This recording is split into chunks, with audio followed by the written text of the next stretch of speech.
Next है हमारा domain name system. तो चलिए पढ़ते हैं।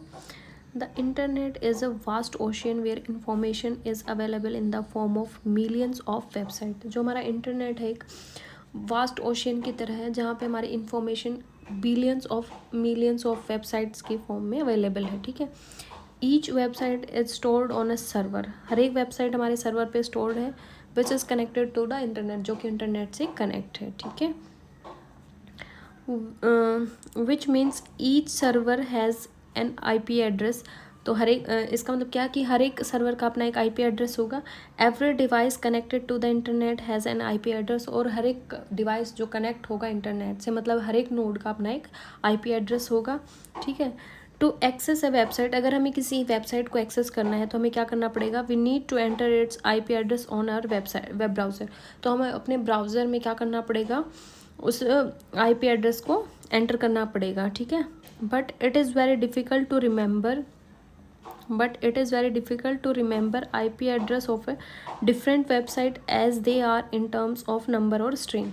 तो देखिए हमारे लिए IP एड्रेस, हर एक वेबसाइट का IP एड्रेस याद करना बहुत ही मुश्किल टास्क हो जाएगा, क्योंकि IP एड्रेस हमारा जैसे 88 बिट के 4 ऑक्टल हैं। IPv4 की बात कर रही हूँ मैं।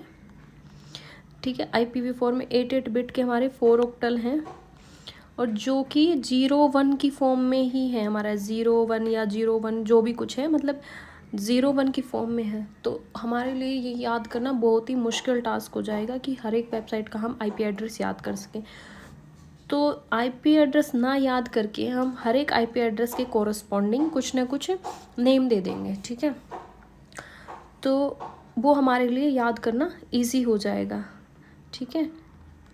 तो ये यही कह रहे हैं कि it is easier to remember name therefore each computer server hosting a website और a web resources is given name against इस IP एड्रेस। जो भी उसका IP एड्रेस है तो उसके अगेंस्ट हम क्या करते हैं? एक डोमेन नेम दे देते हैं उसको। ठीक है। तो वो नाम याद करना हमें आसान हो जाएगा एज़ कम्पेयर टू मतलब IP एड्रेस याद करने की। ठीक है। These name are called domain name और होस्ट नेम। उसको हम क्या बोल लेंगे? डोमेन नेम या होस्ट नेम बोल लेंगे। ठीक है। Corresponding to unique IP address, हर एक IP एड्रेस के कॉरस्पॉन्डिंग एक अलग डोमेन नेम होगा। ठीक है। असाइन टू ईच सर्वर, जो कि हर एक सर्वर को असाइन किया जाएगा।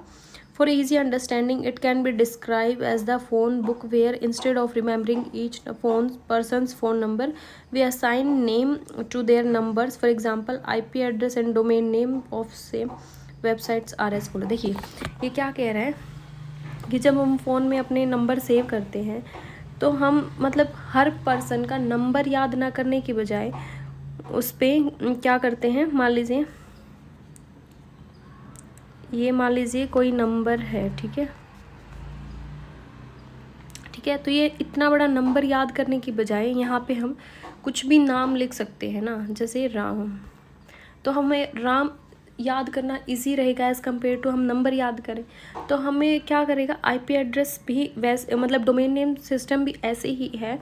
हम उस IP एड्रेस को ना याद करके सिर्फ उसका डोमेन नेम हमें पता होना चाहिए। डोमेन नेम पता होने से हमारा सिर्फ वही IP एड्रेस, मतलब उसी IP एड्रेस को वो लोकेट करेगा पर्टिकुलर जिसको वो बिलोंग करता है। ठीक है। जैसे यहाँ पे ये क्या है? मान लीजिए इस NCERT.nic.in का जो है IP एड्रेस ये है, तो हमें डोमेन नेम पता होना चाहिए कि हमारा डोमेन नेम ये है। तो हम अपने ब्राउज़र में डोमेन नेम डालेंगे। डोमेन नेम एंटर करते ही हमारा क्या हो जाएगा?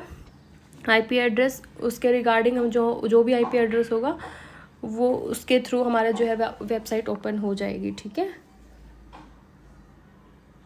Thank you everyone.